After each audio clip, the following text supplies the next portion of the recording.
Hello viewers, welcome to SB institute. আজকে তোমাদের সামনে নিয়ে চলে এসেছি কিন্তু একটা দুর্দান্ত ম্যাথের প্র্যাকটিস ক্লাস। তো দেখে নেব আজকের প্র্যাকটিস ক্লাসের মধ্যে কি কি অঙ্ক রয়েছে। তো দেখো আজকের প্র্যাকটিস ক্লাসটা কিন্তু WBP, KP, lady constable, rail, SSC, PSC যারা যারা এই ধরনের পরীক্ষাগুলো দিচ্ছ তাদের জন্য কিন্তু প্রত্যেকের জন্য ইম্পর্টেন্ট। তো দেখবো আজকের অঙ্কগুলো কি কি রয়েছে এবং খুব সুন্দর করে খুব সহজে বোঝার চেষ্টা করব অঙ্কের মধ্যে কি আছে। বলছে দুটি সংখ্যার গুণফল 15,552 এবং তাদের গসাগু হলো 36। বলছে সংখ্যা দুটির লসাগু নির্ণয় করো।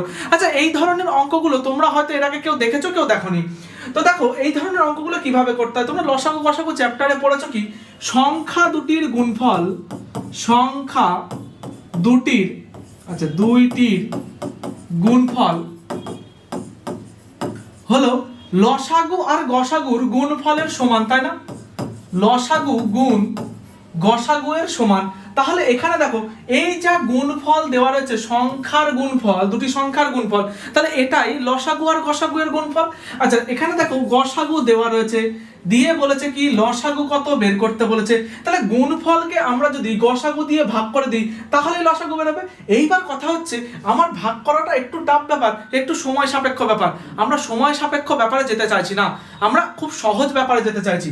তো দেখো এই গসাগু হলো 36, তার সাথে কিছু একটা গুণ করে দিয়ে বসবে কত? 15,552। তাহলে এর দেখো আমরা এককের ঘরের সংখ্যাটা কি আছে সেটা দিয়ে করব। অপশন থেকে চেষ্টা করব, এই যে অপশনগুলো রয়েছে এর মধ্যে কোনো একটা এই বাক্সতে বসবে। ধরো প্রথমে যদি এই 428 কে নিই তাহলে দেখি কত হয়। দেখো 8 6 8 48 হয়, তার মানে এককের ঘরে 8 বসে। তাহলে কিন্তু আমার এই 2 আসছে না। তারপরে আবার দেখো যদি 429 কে দিই তাহলে 429 এর এককের ঘরে কত আছে? 9। তাহলে 6 9 54, তাহলে 54 হয় 54। তাহলে 54 এর কিন্তু এককের ঘরে কত থাকে? 4। তাহলে এই এককের ঘরে ছিল 2, হবে না, ক্যান্সেল। তারপরে দেখো এখানে রয়েছে 432, তাহলে 432 দিয়ে যদি করি তাহলে 2 আর 6 গুণ করলে 6 দুগুণে 12। দেখো এর এককের ঘরে কত হয়? 2 হয়। আরো একটা এখানে রয়েছে সেটাকেও আমরা করে দেখে নেব। দেখো এখানে কত আছে? 434, তাহলে 4 6 24, তাহলে 24 হলে এককের ঘরে কত হয়? 4 হয়। তাহলে আমার কিন্তু এককের ঘরে 2 একটারই বেরোচ্ছে, সেটা হলো 432 এর সাথে। তার মানে এ দেখো এককের ঘরে এখানেও 15,552 তে 2 ছিল, তাহলে কিন্তু সঠিক উত্তর হয়ে যাবে 432। আমার কিন্তু এখানে অন্য কিছু করার বা ভাগ করে দেখে নেওয়ার দরকার নেই। 432 সঠিক উত্তর, অপশন থেকে দেখে করে চলে আসতে পারবো। বোঝা গেল? তাহলে এভাবে কিন্তু আমি ক্যালকুলেশনকে অ্যাভয়েড করতে পারি। তারপরটা দেখবো কি বলেছে। দেখো পরবর্তী অঙ্ক কি বলেছে। বলেছে কোন ক্যাম্পে 30 জন ছাত্রছাত্রী 18 দিনের খাদ্য মজুত আছে, আরো 6 জন এসে ক্যাম্পে যোগ দিল, ওই খাদ্যে কতদিন চলবে? তো দেখো খুব সহজে আমরা জানি যে খাদ্যের পরিমাণ যদি একই থাকে তাহলে যদি লোক সংখ্যা বাড়ে তাহলে খাদ্য কিন্তু কম দিন চলে, আর লোক সংখ্যা যদি বাড়ে তাহলে খাদ্য কিন্তু বেশি দিন মানে চলবে আরো, তাই না? তাহলে এখানে দেখো খাদ্যের ছাত্রছাত্রীর পরিমাণ কি হয়েছে? ছাত্রছাত্রীর পরিমাণ কিন্তু এখানে 30 জন ছিল, আগে 6 জন বেড়ে হয়েছে কত? 36 জন। তাহলে আগে হলো 30 জন, এখন হয়েছে 36 জন, ঠিক আছে।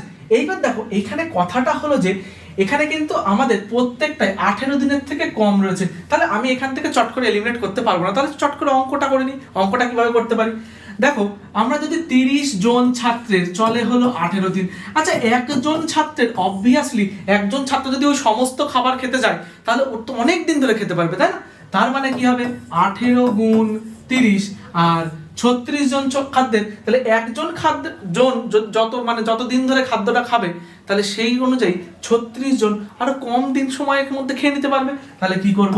18 গুণ 30 বাই 36। দেখো 18 দুগুণে 36, 2 দিয়ে হলো কত? 15। তাহলে অপশন বি 15 দিন চলবে। অঙ্ক আমার কমপ্লিট। এই 3টে লাইন সাজাতে পারলে অঙ্ক কিন্তু তোমার কমপ্লিট, ঠিক আছে। পরবর্তী অঙ্ক দেখবো কি বলেছে।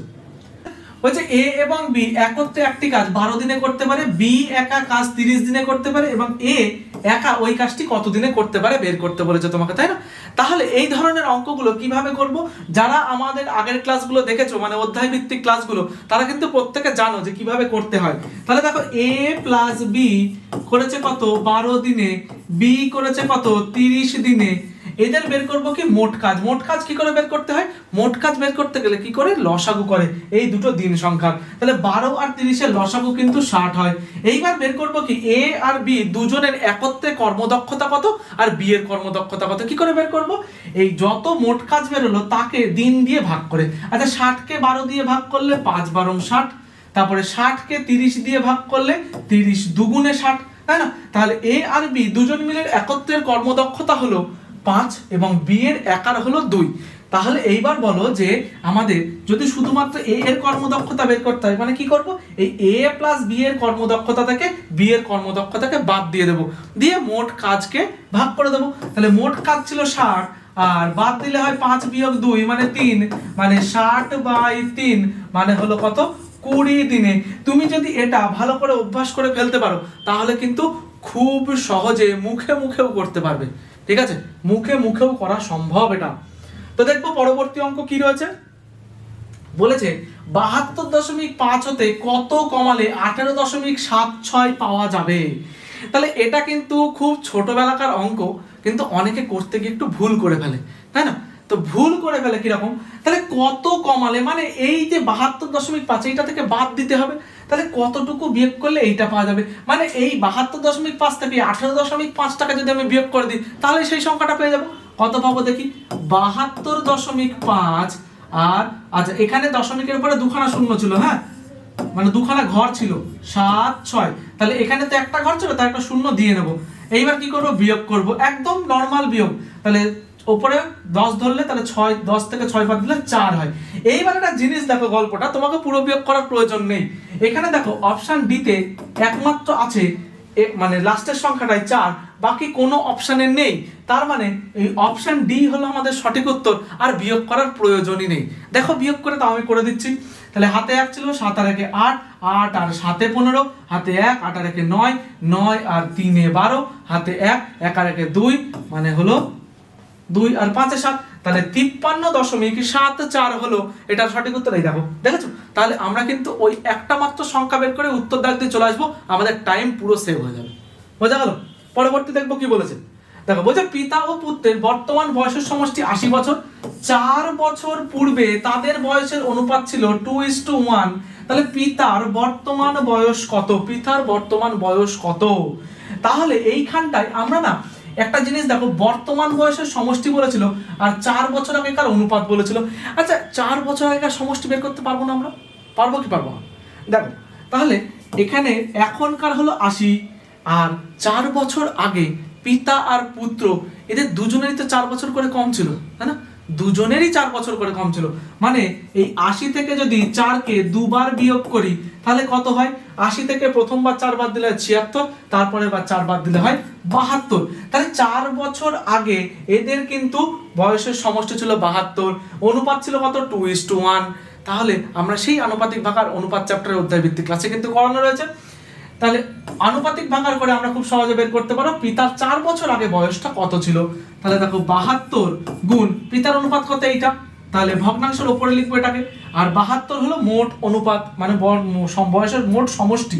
তাহলে অনুপাতের সমষ্টিটাকে আমরা এবার লিখবো, আচ্ছা একটু পরিষ্কার করে দিই। তাহলে অনুপাতের সমষ্টি মানে 2 যোগ 1 3, 3 কে লিখবো নিচে। তাহলে দেখো 3 দিয়ে 72 কে কাটলে হয় 3 24 এ 72, 24 গুণ 2 মানে 24 দুগুণে কত হয় 48। তাহলে 4 বছর আগে বাবার বয়স ছিল 48 বছর। জানো অপশন এ 48 বছর ফটাস করে মেরে দিয়ে চলে আসবা না, কারণ এখানে তোমাকে চেয়েছে পিতার বর্তমান বয়স, আমি কিন্তু 4 বছর আগেকার নিয়ে ক্যালকুলেশন করেছি। এইবার 48 এর সাথে যদি 4 যোগ করি তাহলে 4 যোগ করলে হয় 52, তাহলে অপশন সি 52 বছর হলো সঠিক উত্তর। বোঝা গেল? তাহলে বাবা ছেলে বা পিতা পুত্রের বয়সের এই অঙ্কগুলো কিন্তু খুবই সোজা, শুধুমাত্র কনসেপ্টটাকে একটুখানি যদি তুমি বুঝতে পারো, কনসেপ্টটাকে ধরে ফেলতে পারলে অঙ্ক কিন্তু একদম ইজি। পরবর্তী দেখবো কি বলেছে। আচ্ছা পরবর্তীতে একটা ঘোষণা আছে, এসবি ইনস্টিটিউটে কিন্তু শুরু হয়ে গেছে ডাব্লিউবিপি কেপি লেডি কনস্টেবল একটা ব্যাচ, আর প্রাইমারি আপার প্রাইমারি টেটের জন্য কিন্তু একটা ব্যাচ, নতুন দুখানা ব্যাচ আমাদের কিন্তু লঞ্চ করা হয়েছে। তো যারা যারা ভর্তি হতে চাও তারা অবশ্যই নিচে দেওয়া ফোন নম্বরে যোগাযোগ করে ভর্তি হয়ে নেবে এবং যাবতীয় তথ্য নিয়ে নেবে। আর এটা কিন্তু শুরু হয়েছে জুন মাসের 2য় সপ্তাহে, খুব রিসেন্টলি শুরু হয়েছে, খুব বেশি ক্লাস হয়নি। তো তোমরা যারা যারা ভর্তি হতে চাইছো অবশ্যই ভর্তি হয়ে যাও। আমাদের কিন্তু মাত্র 6 মাসের কোর্সে, মাত্র 6 মাসের কোর্সে WBP KP লেডি কনস্টেবল করানো হচ্ছে মাত্র খুবই সীমিত মূল্যে। এই সীমিত মূল্যটা শুনতে হলে কিন্তু এই ফোন নম্বরে অবশ্যই তোমাকে যোগাযোগ করতে হবে। পরবর্তী অঙ্ক দেখবো কি বলেছে। বলেছে একটি কাপড় 80 টাকায় বিক্রয় করায় 25% লাভ হলো। বলছে কাপড়টির ক্রয় মূল্য কত? আচ্ছা 25% লাভ হয়েছে। ধরো কোনো দ্রব্যের বিক্রয় মূল্য যদি 100 টাকা হয়, ক্রয় মূল্য যদি 100 টাকা হয়, তাহলে 25% লাভ করেছে মানে 125 টাকায় বিক্রি করেছে, তাই না? ক্রয় মূল্য যদি 100 টাকা হয় তাহলে 25% লাভ করলে 125 টাকায় বিক্রি করেছে। এইবার বলেছে এখানে বিক্রি করেছিল কত? 80 টাকায়। তাহলে ক্রয় মূল্য কত? দেখো তাহলে 80 গুণ, আমরা কিন্তু বিক্রয় মূল্য থেকে ক্রয় মূল্যের দিকে আসছি, মানে পিছিয়ে আসছি। আমরা কি লিখবো? আমরা নিচে লিখবো 125কে আর ওপরে লিখবো আমরা ক্রয় মূল্যকে। মানে কি নিচে লিখবো বিক্রয় মূল্যকে, ওপরে লিখবো ক্রয় মূল্যকে।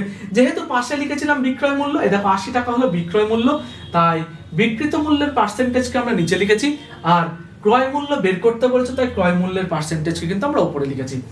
আচ্ছা 25 দিয়ে কাটলে 4 25 100, 25 দিয়ে কাটলে 5 25 100, আবার 5 দিয়ে যদি 80 কাটি 5 16 80, তাহলে দেখো 16 গুণ 4 মানে 4 16 64। তাহলে অপশন সি হয়ে গেল সঠিক উত্তর। বোঝা গেল? এটা কিন্তু খুব ইজি, একদম ইজি। পরবর্তী দেখবো কি বলেছে। বলেছে 1083কে কোন ক্ষুদ্রতম সংখ্যা দ্বারা ভাগ করলে একটি পূর্ণ বর্গ সংখ্যা হবে? এইবার কথা হচ্ছে এইখান থেকে অপশন এলিমিনেট করা যায় খুব সহজে। কিভাবে করবে একটু দেখে নিই। হ্যাঁ দেখো প্রথম অপশন রয়েছে কি 2। এখানে বলেছিল কোন সংখ্যা দ্বারা ভাগ করলে সংখ্যাটি পূর্ণবর্গ হবে। তার মানে এইখানে অপশনে এমন একটা সংখ্যা বেরোবে যে সংখ্যাটা দ্বারা এটাকে ভাগ করা যাবে, এইটাকে ভাগ করা যাবে, যাবেই যাবে। তাহলে এখানে 2, তো এখানে লাস্টে তো বিজোড় সংখ্যা আছে, তার মানে 2 দ্বারা ভাগ যাবে না, ক্যান্সেল। আচ্ছা তারপরে দেখি 3। আচ্ছা 3 দিয়ে ভাগ করতে গেলে কি করতে হয়? আমাদেরকে প্রত্যেকটা অঙ্ক যোগ করতে হয়। তাহলে 3 আর 8 হলো 11, 11 আর 1 হলো 12। তাহলে এই 12কে যদি 3 দিয়ে ভাগ করা যায় তাহলে পুরোটাকে, তাহলে 12কে তো 3 দিয়ে ভাগ করা যায়, তার মানে এটাকেও 3 দিয়ে ভাগ করা যাবে। তাহলে একটাকে পেলাম 3 দিয়ে ভাগ করা, মানে 3কে পেলাম, এই যে 1083কে ভাগ করা যাবে। তারপর দেখি 4 দিয়ে, আচ্ছা 2কেই তো ভাগ করা যায়নি, তাহলে 4কে ভাগ করা যাবে কি করে? যাবে না। আবার 5 দিয়েছে অপশানে, তাহলে 5 দিয়ে কিন্তু ভাগ করা যাবে না, কারণ 5 দ্বারা বিভাজ্যতার নিয়ম হলো এই লাস্ট সংখ্যা 0 বা 5 থাকতে হবে। এখানে 0 বা 5 কিছুই নেই, তাহলে অপশন বি হয়ে যাবে আমার সঠিক উত্তর। আমার অঙ্ক করার আর দরকারই নেই। বোঝা গেল? অঙ্ক করার কিন্তু আর প্রয়োজনই নেই। এইবার দেখো আমরা যদি অঙ্ক করার স্বার্থে করতে হয়, যে আমরা করে দেখে নেব, তাহলে কি করব? তাহলে 3 দিয়ে যদি আমি ভাগ করি 1 0 8 3, দেখি আদৌ হয় কিনা। তাহলে দেখো 3 তিরিক্ষে 9, 1 6, সরি ওপর থেকে 8 নামলো, তাহলে 3 6 18, তারপরে নামলো কি 3 3 একে 3। আচ্ছা এই 361 কার? 361 হলো 9 এর স্কয়ার, মানে 361 বর্গমূল করলে, এই 19 এর স্কয়ার 361 বর্গমূল করলে কিন্তু 19 হয়। ঠিক আছে, তাহলে এটা কিন্তু একটা পূর্ণবর্গ সংখ্যা হয়ে যাবে 3 দ্বারা ভাগ করলে। তাহলে অপশন বি আমরা কিন্তু অঙ্ক না করে মুখে মুখে করে ফেলতে পারলাম। পরবর্তী অঙ্ক দেখবো। দেখো পরবর্তী অঙ্ক কি বলেছে। বলছে দুজন শ্রমিকের দৈনিক মজুরির অনুপাত হলো 4:3।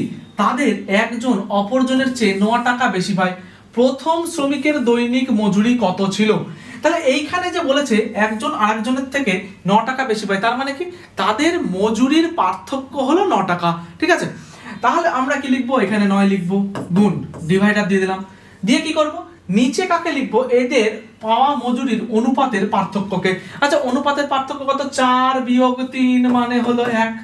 বের করতে কাকে বলেছে? প্রথম শ্রমিকের দৈনিক মজুরি। তার মানে উপরে লিখবো এই প্রথম শ্রমিকের দৈনিক মজুরিকে অনুপাতকে, তাহলে উপরে লিখবো 4। দেখো নিচে 1 থাকা না থাকা একই ব্যাপার, তাহলে 4 9 36। তাহলে প্রথম জনের মজুরি কিন্তু অপশন ডি 36 টাকা। বোঝা গেল? একদম সোজা অঙ্ক ছিল। পরবর্তী অঙ্ক যাবো, কি বলেছে দেখি। বলছে 4টি সংখ্যার প্রথম 4টির গড় হলো 26, বলছে শেষ 4টির গড় 25। প্রথম ও পঞ্চম সংখ্যা দুটির পার্থক্য কত সেটা আমাকে বের করতে বলেছে। মানে এই হলো প্রথম সংখ্যা বিয়োগ পঞ্চম সংখ্যা এইটা বের করতে বলেছে, প্রথম সংখ্যা বিয়োগ পঞ্চম সংখ্যাটাকে বের করতে বলেছে। কি করে বের করব? প্রথমে বের করব প্রথম চারটি সংখ্যার সমষ্টি কত। তাহলে প্রথম চারটি সংখ্যার সমষ্টি হলো 26 গুণ 4 মানে 104। তারপরে কি হবে দেখো, শেষ চারটি সংখ্যার গড় কত, শেষ চারটি সংখ্যার গড় হলো 25, তাহলে সমষ্টি কত, 25 গুণ 4 মানে হলো 100। এইবার বলেছে পার্থক্য, কিচ্ছু করবো না, একদম খুব সুন্দর করে এই প্রথম চারটি সংখ্যার সমষ্টি থেকে শেষ চারটি সংখ্যার সমষ্টি বিয়োগ করে দেবো, তাহলেই কিন্তু আমাদের পার্থক্য বেরিয়ে যাবে। তাহলে অপশন ডি হল তো সঠিক উত্তর 4। এই অঙ্কগুলো এতটাই সোজা, বোঝা গেল? পরবর্তী দেখবো কি বলেছে। বলছে একটি চৌবাচ্চা একটি নল দ্বারা 20 মিনিটে পূর্ণ হয় এবং অপর নল দ্বারা 30 মিনিটে খালি হয়। এইখানে ঘটনাটা দেখো কি বলেছে, একটা নল দিয়ে ভর্তি করছে, আবার একটা নল দিয়ে খালিও করছে। বলছে দুটি নল একসঙ্গে খুলে দিলে চৌবাচ্চাটি পূর্ণ হবে কতক্ষণে, সেটাই শুনতে চেয়েছে। তাহলে একটা নল ধরি নিন, আমি প্রথম নলটা হলো এ নল, সেটা কি 20 মিনিটে ভর্তি করে, আর বি নলটা কি 30 মিনিটে খালি করে। তাহলে কি করব, এদের লসাগু বের করবো, তাই না? তাহলে এদের লসাগু কত হয়, এদের লসাগু কিন্তু 60। তাহলে 3 × 60, 30 × 2 = 60। তাহলে এইবার আমরা কি করব, দেখো আমাদের বের করতে বলেছে দুটো নল একসঙ্গে খুলবে, মানে ও যেমন খালিও ভর্তিও করবে, এ তেমন খালিও করবে, মানে দুটো কাজ একসঙ্গে হচ্ছে। তাহলে এদের কর্মদক্ষতা একজন করবে আর একজন কিন্তু নষ্ট করবে, তাই না? তার মানে কি করব, কর্মদক্ষতাকে বিয়োগ করব। তাহলে কি বের করব, এ ভর্তি করছে আর বি খালি করছে, মানে মাইনাস করে দিচ্ছে। সমান সমান মোট কাজ ছিল 60, আর কর্মদক্ষতা শুধু যদি দুজনের একত্রে কর্মদক্ষতা করতে হয় তাহলে বিয়োগ, তাহলে 2 - 3 মানে 60/1। তো 60/1 মানে আমরা জানি 60 মিনিট, এক তো নিচের কোনো ভ্যালু নেই, তাহলে অপশন সি কিন্তু এটা সঠিক উত্তর হয়ে গেল। ঠিক আছে, এই ধরনের অঙ্কগুলো আসে বিভিন্ন পরীক্ষায়। তো আজকের এই 11 নম্বর তোমাদের হোমওয়ার্ক, অবশ্যই তোমরা কমেন্ট করে জানাবে এর সঠিক উত্তর কি হবে। এখানে বলছে x এর 25% সমান সমান y এর 45% হলে x:y কত, মানে x আর y এর অনুপাতটা বের করতে বলেছে। এটা কিন্তু তোমাদের হোমওয়ার্ক থাকলো, তোমরা অবশ্যই কমেন্টে জানিয়ে দেবে। তো আজকের ভিডিওটা তোমাদের যদি ভালো লেগে থাকে অবশ্যই একটা লাইক করে দিও এবং তোমার বন্ধুদের সাথে শেয়ার করে দিও। আরও এই ধরনের ইনফরমেটিভ ভিডিও পেতে কিন্তু অবশ্যই এসবি ইনস্টিটিউট চ্যানেলটিকে সাবস্ক্রাইব করে রাখো এবং প্রতিনিয়ত এই ধরনের ক্লাস কিন্তু আসতেই থাকবে তোমাদের জন্য। তো দেখা হচ্ছে আবার পরবর্তী ক্লাসে, আজকের মতো এখানেই।